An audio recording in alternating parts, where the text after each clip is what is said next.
Assalomu alaykum azizlarim.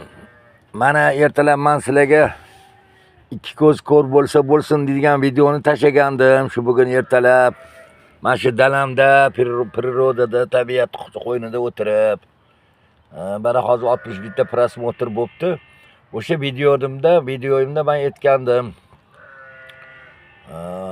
Rahmatli Fozil qora aka to'g'rilarda ko'p gaplar gapirdim mana shu she'r muallif to'g'risida. Va aytuvdimki, buni Ahror Usmonov rosa zo'r qilib ijro etgan, lekin Ahror Usmonov men eshitishimga qaraganda bu qo'shiqni o'zi qilmagan ekan. Qo'shiqni qilgan odam boshqa ekan, familiyasi esimdan chiqib qoldi dedim. Hali aytadi-ku, izlagan imkon topadi deb.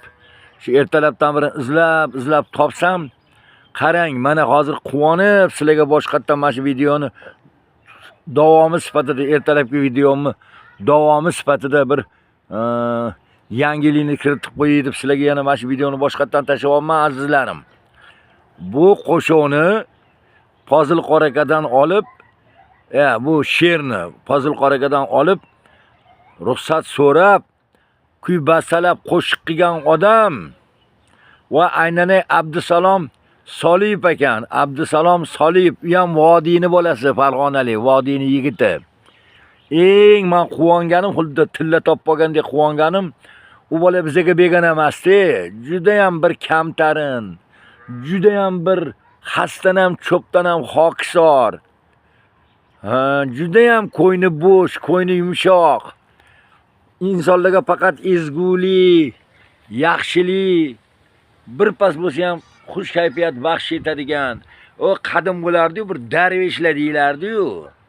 Hech dunyoviy hech narsani so'ramaydigan, katta pul mablag' so'ramaydigan, insonlarni xursandchilik uchun o'zini jonini baxshida qiladigan bir xil mana shunaqa insonlar bo'ladi-da. Mana shu yigitni bugun men hozir YouTube'dan qidirib topdim. Imminna o'sha Abdusalom Soliyev bu qo'shiqni o'qigan ekan. Hozir sizlarga o'shani taklif qilaman, o'zingizlar YouTube'dan kirib topinglar. Va u gapirdi, mana hozir qo'shiqni ijro etishdan oldin adamlar ham yaxshi bo'lganlar, mani otamlar rahmatli, o'sha Fozil qora aka Alloh rahmat qilgurmidan yaxshi edilar. Shularni taklifiga binoan biza Fozil qora akani o'sha quvaga chaqirib, quvada bir o'sha yerda duolarini olib, fotihalarni olib, men keyin jazm qilib qo'shiq qilgandim deyapti. Endi bu Abdusalomni men tanishim, bizani oshna-og'aylarimiz, do'stlarimiz, mana Toshkentda, mana Yonoriq qishlog'ida, Toshkentning atrofida yana biz o'zimiz bar Toshkentlik deymiz-ku. Shu Qibray tumanida demak bir necha hurmatga, e'tiborga sazovor bo'lgan meni do'stim bor, og'aynim, birga o'qib katta bo'lgan do'stim. Toshkentning nonini yeganlar hammasi biladi, yoshi kattalar, ayniqsa yoshi ulug'lar, mana shu 60-70 o'rta 80 o'rtasidagi odamlar bilishadi.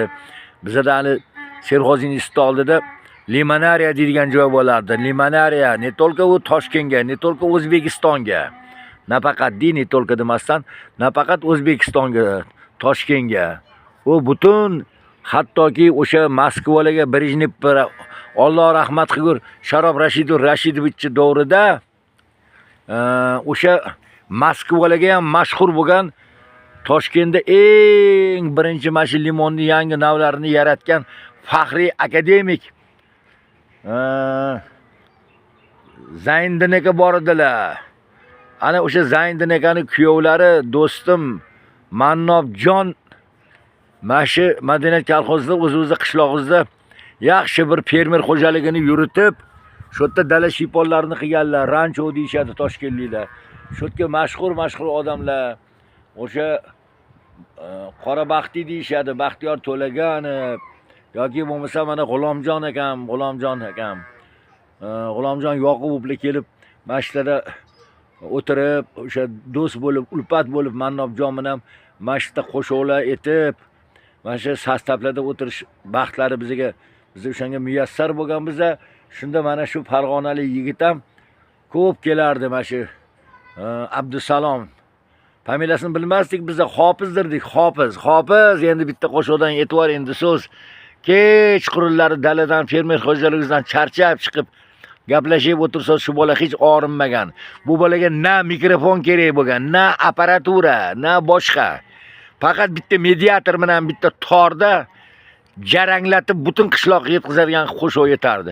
Shu bola mana shu qo'shiqni demak bastalab ikki ko'z ko'r bo'lsa bo'lsin, qalb ko'zing ko'r bo'lmasin degan qo'shiqni mana shu bola bastalagan ekan. Ming rahmat. Otasiga rahmat. Bu bolani biz hozir endi ko'rishmay qo'yganimizga, yo'qotib qo'yganimizga ham taxminan bir 25 yil bo'ldi. Eshitayotgan bo'lsa, yo do'sti, yorlari, birodarlar eshitishayotgan bo'lsa, duo qilib qo'yasizlar, salom deb qo'yasizlar. Shuning uchun xursand bo'lganimda mana shu videoni davomini sizlarga tashlab yuboryapman, aylanib ketay. Muallifini bilib olinglar deb.